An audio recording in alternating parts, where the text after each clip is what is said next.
Hey everybody, welcome back to the MacWhisperer Academy. I'm Dylan Stewart. They call me the MacWhisperer. And if you just downloaded and installed iOS 16 or just got a new iPhone that's running iOS 16 and you're thinking to yourself, how am I ever going to learn how to use this operating system? And what am I supposed to do now? Then this lesson is just for you.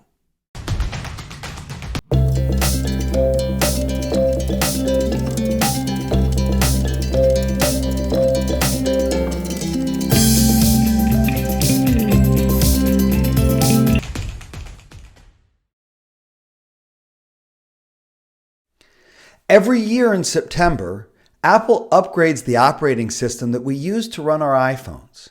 This year's version is called iOS 16, and it's chock full of features and tools and new functions and new capabilities, and oh my God, you're never going to find your way through it. The reality is that there's hundreds and hundreds of changes and tweaks and little things that you're never going to stumble across, and you probably don't care about anyways. So in this video, I'm going to highlight the most important iOS 16 features that I'm currently using. So without further ado, let's hop over to the phone and let's talk about the lock screen. You know the lock screen. It's that simple screen that greets you whenever you take your phone out of your pocket. It shows you the time, it's got a picture. That's kind of it. Except in iOS 16, the lock screen got a complete makeover. Not only is it more functional, but it's easier to create new lock screens and you can easily switch between them at will. So let's go ahead and create one. Here's the first thing you need to do. Make sure you're on your lock screen. This means if your phone is awake, just press the little sleep button and then pick it up or tap the screen so that you see the clock like this. And when you do, what I want you to do is press and hold right in the middle of that screen. And you're going to immediately enter this brand new lock screen customization window. And from here, we've got all sorts of options. We can choose lock screens we've already created. We can customize the ones that we've got, or we can make a new one. We're going to start by making a new one. I'm going to click the plus button in the lower right corner here, and I'm greeted with a template of options that includes things like photos, emojis, weather, collections that Apple's pre-created, and even a bunch of flat colored lock screens that you can easily add on at any time. But I'm more interested in making my own. Up at the top, you're going to see a bunch of buttons that include things like photos and people and photo shuffle and emoji. These are the ways to create from scratch all of these new lock screens. We're going to do one with a photo, but rather than hunting through my whole photo library, I'm going to click on people. People will automatically open up my photo library to the people that I take the most pictures of and care the most about. So here we've got my wife, my nephew, my daughter. Let's go ahead and take this picture here of my daughter and make a lock screen out of it. I'm going to click on the picture. Right off the bat, it tosses that picture directly onto a lock screen and does its best job to make it look good. Keep in mind that portrait photos work really, really well on the lock screen because you can separate the picture in front and the background like we've done here to give this cool effect of dimensions where it looks like my daughter is in front of the clock. You can pinch and spread and adjust in a lot of different ways to find out the exact position you want that picture to be in. Once you've got your picture set, there's a couple of other things that we're going to do. Down at the bottom of the screen, you're going to see these dots. These signify the pre-created templates for various versions of your lock screen. So I'm going to swipe. Right now we're on the natural lock screen. I'm going to swipe. And now we get the studio lock screen. This is a little more black and white. You can see the backdrop drop down a little bit. I'm going to keep going. Over here, we've got a full black and white one. That's kind of fun, kind of striking. We're going to go forward again. The color backdrop. Now on some of these templates, in the lower right corner, if you click those three dots, you're going to get an option to change some of the effects. For example, I can change the depth effect if I want to, which I don't want to do, but I can also change the background color. It's chosen some sort of a light blue. I'm going to click background color here, and I'm going to make it more yellow. And immediately, it changes directly on the screen so that I can make it however I want to make it. Go one more forward. This is what's called the duotone. The duotone also has the ability for you to change the color of the backdrop. I think I'm going to stick with this one. I think it's just the best of what I've seen. So now what I want to do is I want to customize some of the other features. I want to change the way the time looks. I want to change the widgets that we're using, and I want to change some colors around. So what I'm going to do first is I'm going to click right on the time here, and it brings up this new option allowing you to choose different styles of clock. So I think I'm going to go for this one right here. And I'm going to make it a color. I'm going to scroll through the colors at the bottom, but I want red, and I didn't really see red here. So what I'm going to do is go to the far right where I see that multicolored wheel, click that, and pick red. It's a little bit bright for my liking, so maybe a little bit of a lighter red. Let's bring it out there a little bit. And let's go ahead and pretty good. I like it. In addition to changing the style of your clock and the color of it, you can also change the widgets that you have on the screen. There's two separate sections where you can add widgets. There's the top section, which currently shows the calendar.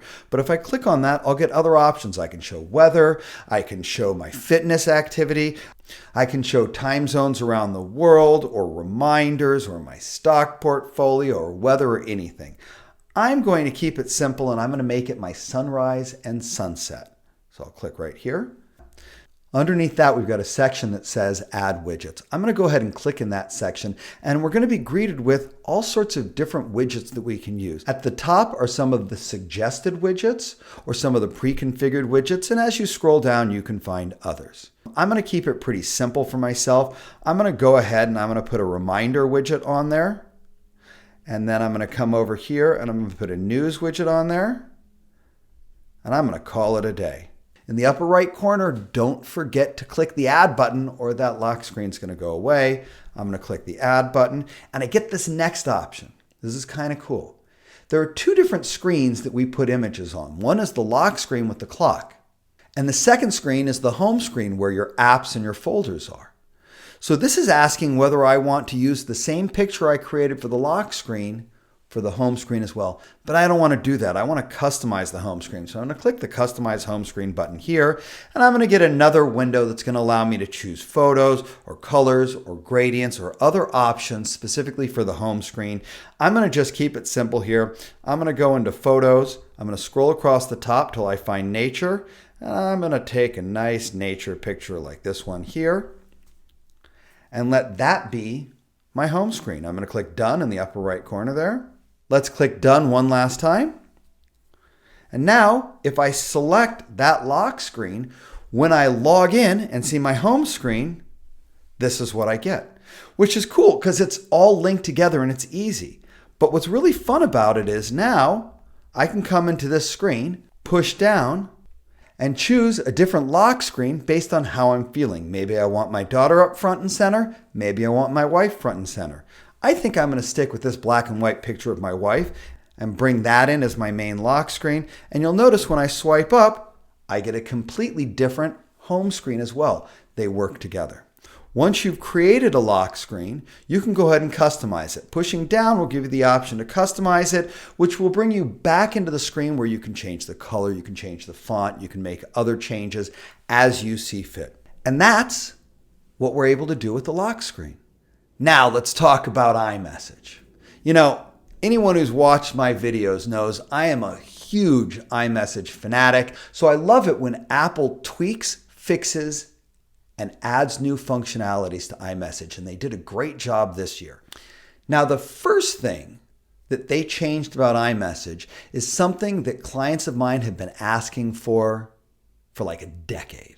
When is it going to be possible for me to mark a text message as unread? And Apple's finally implemented that request. It's really easy. So if you clicked on a text message and you read it, but you don't want to forget about it, you want to be able to come back to it from the list of messages here, swipe from the left side to the right side like this, and it will mark that message as unread. So you can click it and then mark it as unread so you can come back to it easily.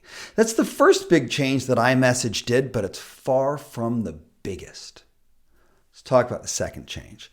I'm going to go ahead and send a text message. Come in here, and I'm going to send it. But then immediately I think to myself, oops, I shouldn't have sent that message. So what I'm going to do is I'm going to press and hold on that message, and I'm just going to click where it says undo send, and the message disappears. And you have a very short window of a few minutes after sending a text. But hopefully this can save some of those drunk texting moments from wrecking a relationship or a family. That's how you unsend a message in iMessage. Now there's another thing that you can do in iMessage that I think is great. I'm going to go ahead and send another text here. But as soon as I send that message, I go, oh, that's not really what I want to say. I need to change it. So again, I'm going to press and hold on that message. One of the options I get is edit. And now I can click send. And we can see here that my wife is surprised that I sent a text and then deleted it. She'll also be surprised that I sent a text and then edited it. For up to 15 minutes, you can come into any message and change it right after you've sent it. The fourth trick that they gave us was the ability to recover a text message conversation that got deleted. I know we've all had this happen at some point or another, and you're trying to clean things up, and then you go into a specific text message stream and you either intentionally or accidentally delete the whole stream. And then all of a sudden that whole conversation, gone. And you couldn't get it back, but you can now. What you want to do is from the message list view, click the filters button in the upper left corner here. You're going to find a filters section that Apple and other third-party apps have created to help keep your text messages from being filled with spam or unsolicited messages. And down at the bottom, you're going to see an option that says recently deleted. I'm going to click on that. And right here, I'll see any conversation threads that I deleted, and I can click on them and recover the entire thread with just a couple of button clicks, which is pretty damn helpful. So those are the new iOS 16 features for iMessage. But what I want to talk about next is email. Let's start off by going into the email program right here. So there are a couple of brand new features that exist in the email app for iOS 16 that are kind of cool. The first one is very simple. Have you ever been in email and you're getting a message ready to send and you think to yourself, I really can't send that right now. I need to send that later. This is a function that's existed on Outlook and other apps for years, but it's finally made its way onto the iOS Mail app.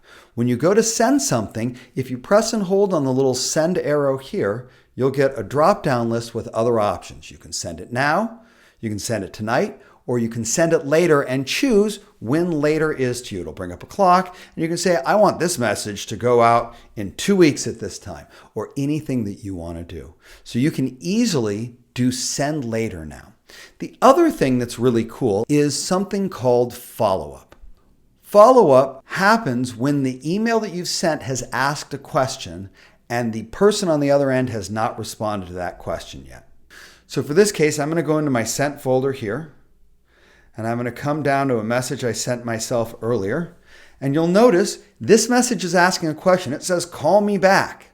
When you get this, can you give me a call? That question triggers the follow-up option. Right here, it says when I sent this, and if I click the follow-up button, it's going to give me an option to immediately respond back to that email to say, hey, I haven't heard back from you. So this is a great way when you're talking to somebody and you're waiting for a response and haven't heard back from them, the computer is going to let you know that you're waiting for that response, and clicking that follow-up button will jump you directly into it. One of the other features I've heard asked for in mail for years and years and years is the ability to unsend an email. And that exists now. So we're going to come in, we're just going to send me a very simple message here. And I'm going to click send, and I go, oops, didn't mean to send it. I can click undo send right there, and it'll pull it right back, allowing me to change it or cancel it altogether by just clicking the cancel button. And the other thing that they've added to the mail program is the ability to create reminders directly from email. So if I've got this email here and I want to be reminded about it, I can press and hold on the reply button at the bottom down here. And one of the options that I get is remind me, which will take this email and put it into a reminder for my phone and computer, and I'll be prompted at the time that I ask to be reminded of that information so I can get back to this email. And the best part about this feature is that it's available right from your message list. So you don't even have to click the reply button. If you're looking at your messages and you're thinking, I don't want to forget about this email, I need to be reminded about it, simply swipe from the left side to the right like this, tap on where it says remind me, and select when you'd want to be reminded about that message. Just another way Apple's making it easier for us to follow up on things and get things done from the email app. So those are some of the changes they've made to email. The ability to send later, the ability to create follow-ups for messages that have not yet been responded to, the ability to undo a send after you've sent an email, and the ability to add emails easily into your reminders. So now, let's talk a little bit about Photos. The Photos app only got a couple of changes to it, but the really big change is the addition of the iCloud Family Photo Shared album. This is a great new feature, and I have been asked about this for years and years. When I've got a couple where the husband and the wife both take pictures and they want to share their pictures with each other, it has been extremely difficult to do. You can kind of share them to each other or send them to each other or airdrop every picture you take or try and sync it up through the cloud or other methods. But with this, it's easy and it's automatic. So here's how we do it. First thing you want to do is you want to go into Settings. And you want to find the Photos app in Settings. There it is right there. And inside the Photos app, down at the bottom, we see Shared Library and the option to set it up. So let's go ahead and set it up. I'm going to click on that. I'm going to click Get Started. It's going to allow me to add up to 5 people, and I can add other people at a later point.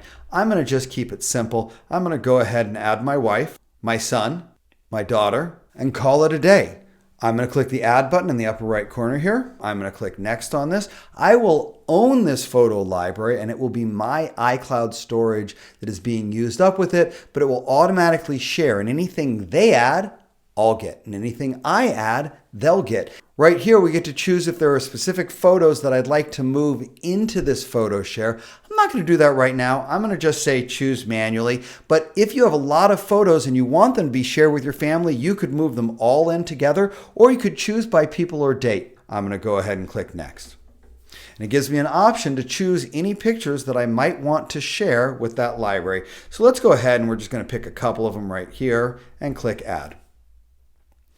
Now I get the option to see how that library is going to look before I share it with other people. I'm going to go ahead and preview it. There's just 3 things in there, so I'm going to go ahead and click Continue in the upper right corner.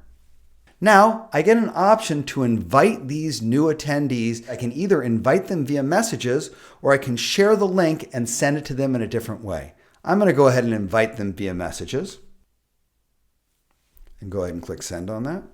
Now I get an option to share automatically or manually. The concept of sharing automatically means that if you're taking pictures of your family or your family is nearby you, it will automatically share it to that library rather than having to do it manually. You can always change this at a later point, but I'm going to let it share automatically so that I don't have to think about, should I share that picture with the family? Should I share this picture with the family? Let's let the computer do it for us. I'm going to click Share Automatically here, and it's ready to go. And that's the biggest change that I've seen on the Photos app. Now let's talk about Dictation.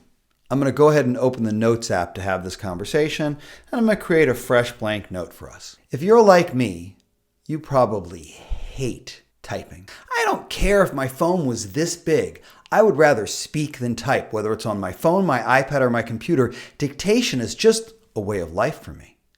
But one of the flaws in the dictation software on the older versions of iOS was that when you would press the microphone to begin dictating, and I'm going to go ahead and do that now, we're just going to talk for a few moments and it's going to go ahead and transcribe what it hears me say. Now, quite a few years ago, Apple made it so that it could continue to listen for a long period of time, but there was a flaw.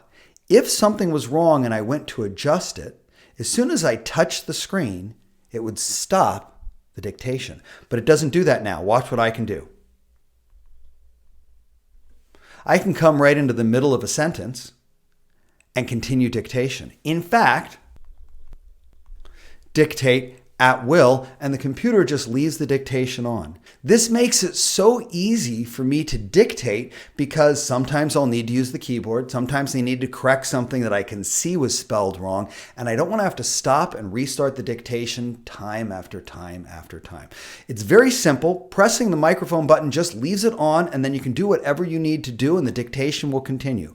When you're done, press that microphone button again to stop the dictation. And that's some of the changes for iOS 16 with dictation. But there's one more thing that I want to talk about. And this is something that didn't show up anywhere in any of the announcements that Apple made about iOS 16. And I think it's a super cool feature. This is a feature that will automatically remove the background of almost any picture without you having to use a third-party app or anything special. Here's how it works. I'm going to go ahead and find a picture that I like. I'm going to press and hold on our faces. Notice it pops it out and allows me to just grab that. Now, I'm going to need a second hand. I'm going to go ahead and swipe over to our notes here and let this go right in notes. And immediately, I get that picture with the background removed directly in notes. It can also be used to easily send text messages or even create fun little stickers. For this one, I'm going to grab my wife here, go right into her message chain, and just pop that little picture right in there and send it off to her. If you do any sort of graphic work and you're constantly trying to drop backgrounds out, that ability to just press and hold and move it right out easily is amazing. In fact, you can even use that same tool on Safari as well as on Photos. Just press on the image and then drag it off and it will grab the image and leave the background behind. It's just one of the hundreds and hundreds of features that Apple packed into iOS 16. With that being said, I'm Dylan Stewart. I'm the Mac Whisperer. If you haven't subscribed to our channel yet, take a moment, hit that subscribe button, hit that notify bell so you're always notified whenever I release new videos. And I will see you next time.